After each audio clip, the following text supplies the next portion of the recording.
welcome once again to our channel. We welcome you to our class 003. And if you're just joining us for the first time, my name is Ayoluwa, and we'll be looking at a wonderful topic today: distance and displacement. Okay, before we move forward, if you are just joining us or you have been a viewer and you haven't subscribed to our channel, I want you to click the subscribe button that is below the video you're watching. Thank you very much. Have you done that? Alright, God bless you. Straight to business. If you can remember in our class 001, I told you we'll be differentiating between distance and displacement. And today we'll be doing that. What is distance? Distance is defined as the length covered by an object or a body. It is a scalar quantity. It is how much ground an object or a body has covered in a motion. You get what I'm saying? There is distance.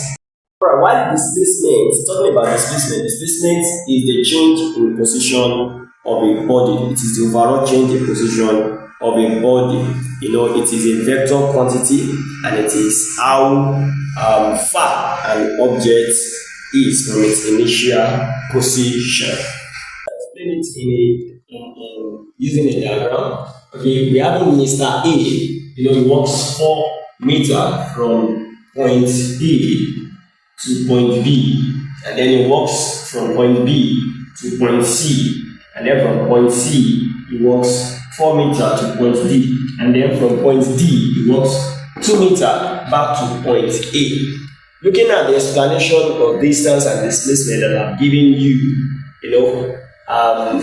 the distance, the total distance this man has covered is 4 meters plus 2 meters plus 4 meters plus 2 meters. That is 12 meters.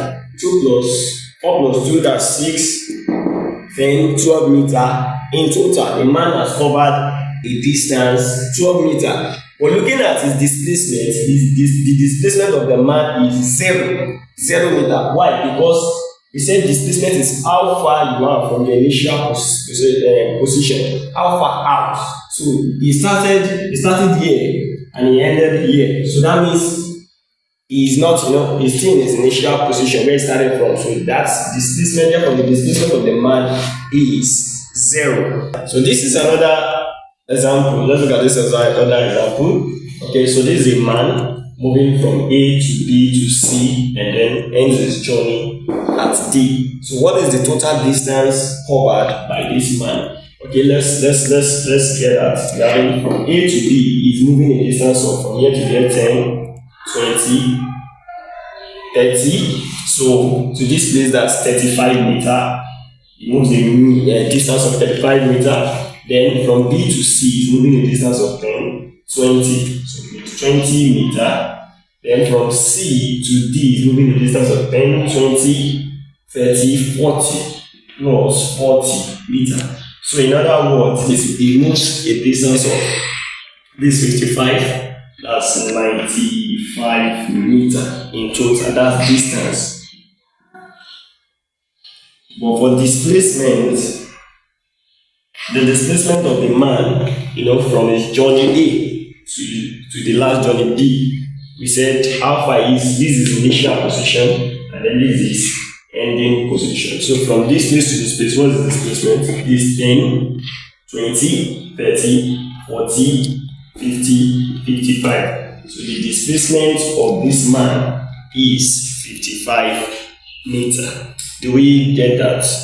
Alright. So this brings us to the end of today's lesson on distance and displacement. Have you gained something at all? If you have gained something, I want you to click the like button. If you have not subscribed and you're still watching, click the subscribe button. You're also free to comment in the comment section, and then you could also invite your friends. You get that? See you in our next class. We'll be looking at difference between speed and velocity. We're looking at speed and velocity. Thank you very much.